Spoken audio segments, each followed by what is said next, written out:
Hey everybody, it's Ms. Villegas here. I'm going to try to get through the battles of World War II as quickly as possible.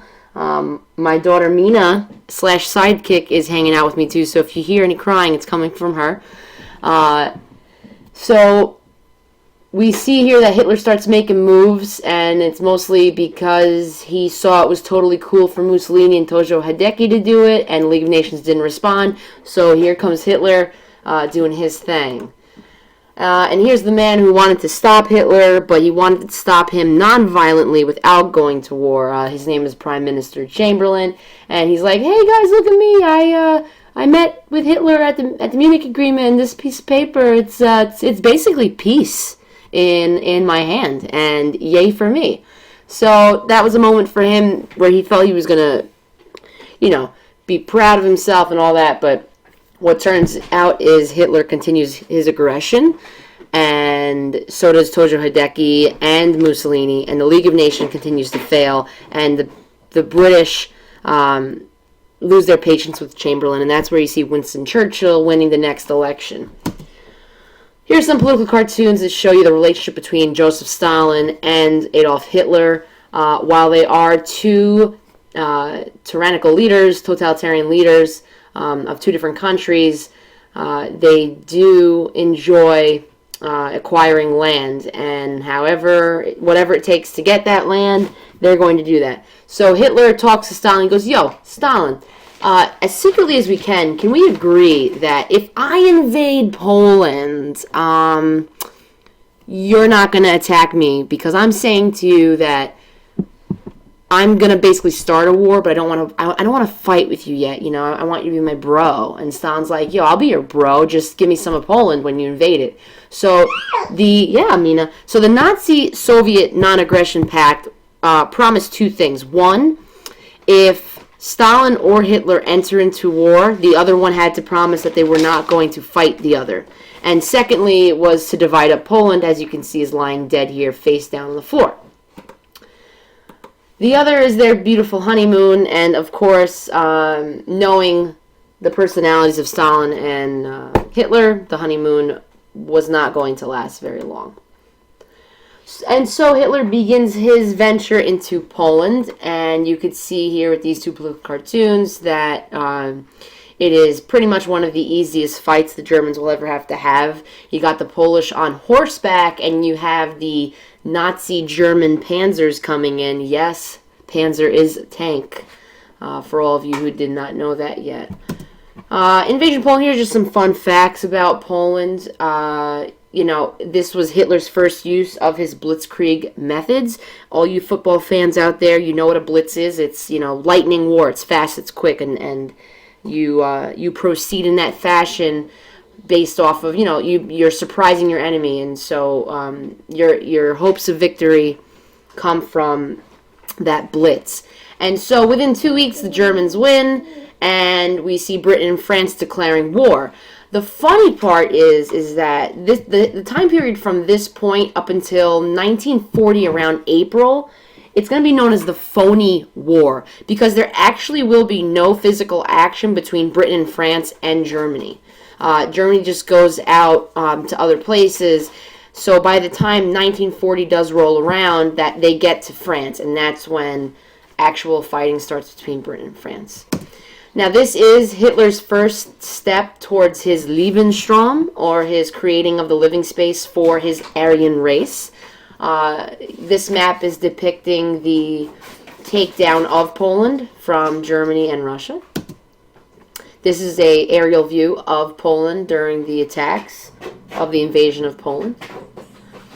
The next big battle is the Miracle of Dunkirk, or as some of you might have seen it as the Disaster of Dunkirk, because the name Miracle kind of makes you think something different, like the good guys won, when in fact they actually lost, and they lost horribly. This was the battle that Germany was able to say, "Hey, we took over all of France."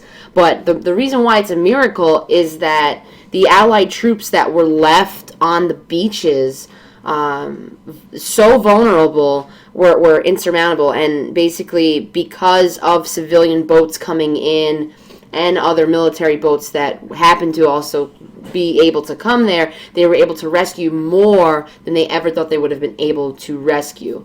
Now, that doesn't mean people didn't die, because the Germans, aerial attacks were definitely killing some guys. But if they had gone out on an all-out, attack on the Allies, then there would have been much more devastation. And as you can see right here, it says, what if Hitler ordered an all-out strike offensive? So look at all these troops here just kind of left to be taken down. And now with France taken, Hitler pretty much has two decisions. He could either go into Britain and try to take over a place that hasn't been able to be conquered, since William the Conqueror took it. Or he can start to turn to a different front, which would break his Nazi-Soviet pact with Stalin. But before he does that, he has some business to tend to, a little bit of a revengeful spirit. After World War I actually ended, if you can recall, the French made the Germans sign their surrender in a trail cart. And Hitler's like, yeah, well, you remember that? You could do that, guys? We're going to make you sign your surrender in the same train cart that you guys had us do it in. Yeah. And so I guess that was supposed to be some sort of like an embarrassing, memory for them. So they had that occur there. And this was some scenes there. Here's some other pictures showing Hitler coming in and taking over France, claiming it as the Nazis' land.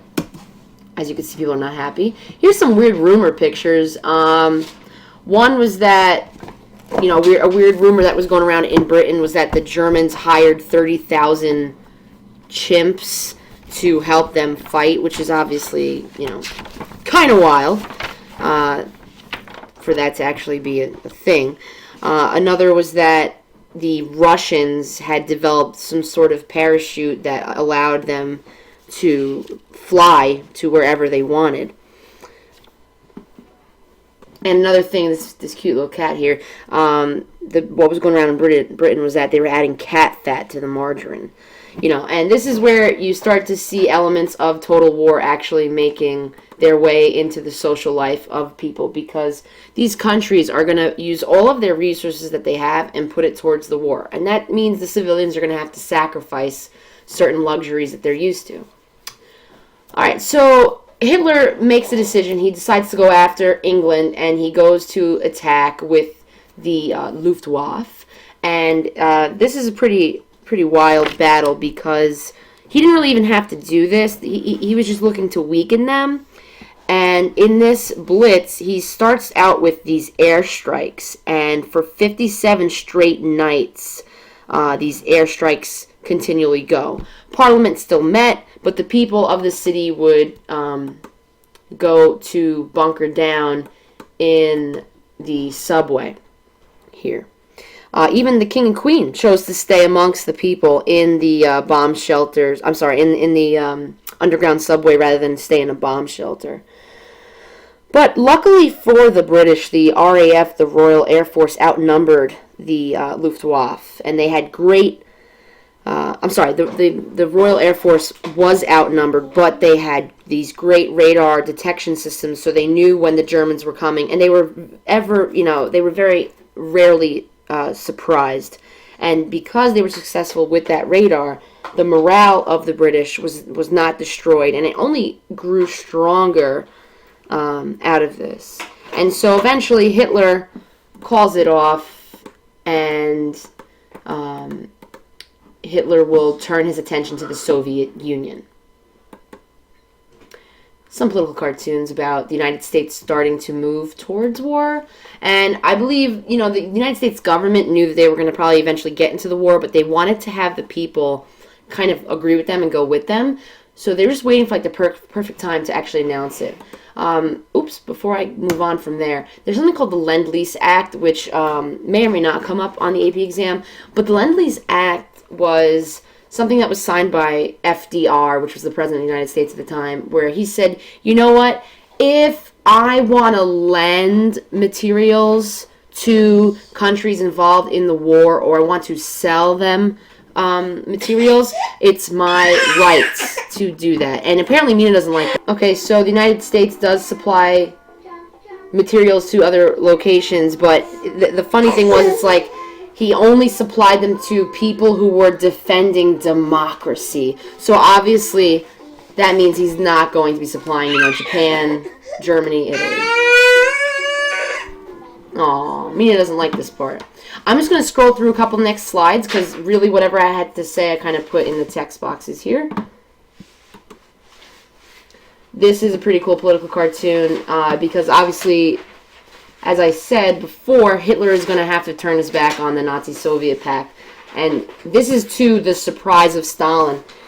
He was in complete and utter disbelief that Hitler would actually break the pact and attack him. So, Hitler and his troops were being very successful, and but that would come to an end eventually.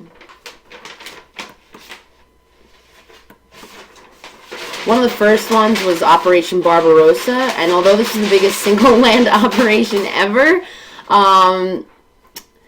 it's not going to be one of the battles that is the bloodiest, which we'll get to in a moment. That's Stalingrad. Okay, so this is a map quickly showing you the two-front war going over into the Pacific Ocean. So while all that European stuff was happening, this is what's going on in the Pacific theater.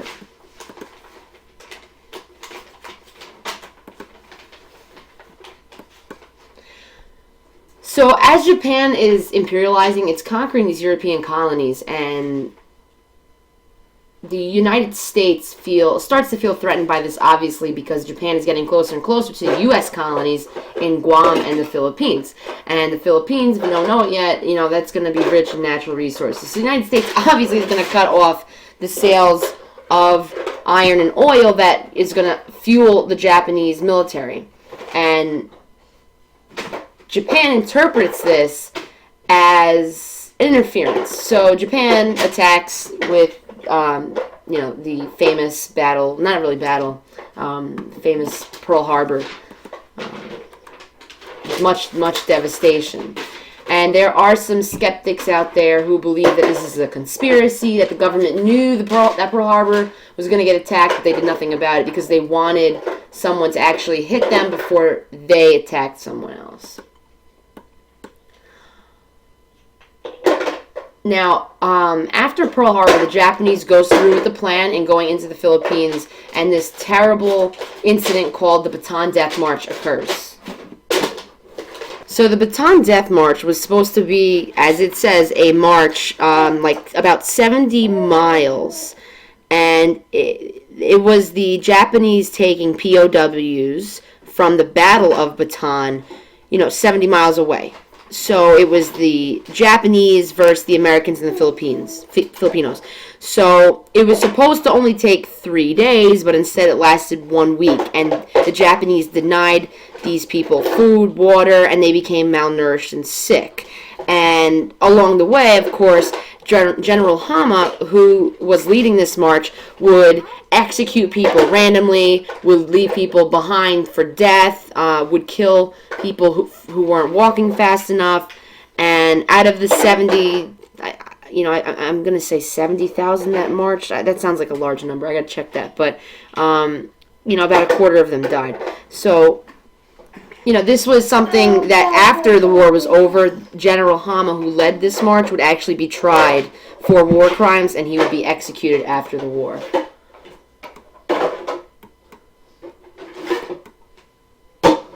You might want to pause here and there throughout this, just because I'm going quickly through this.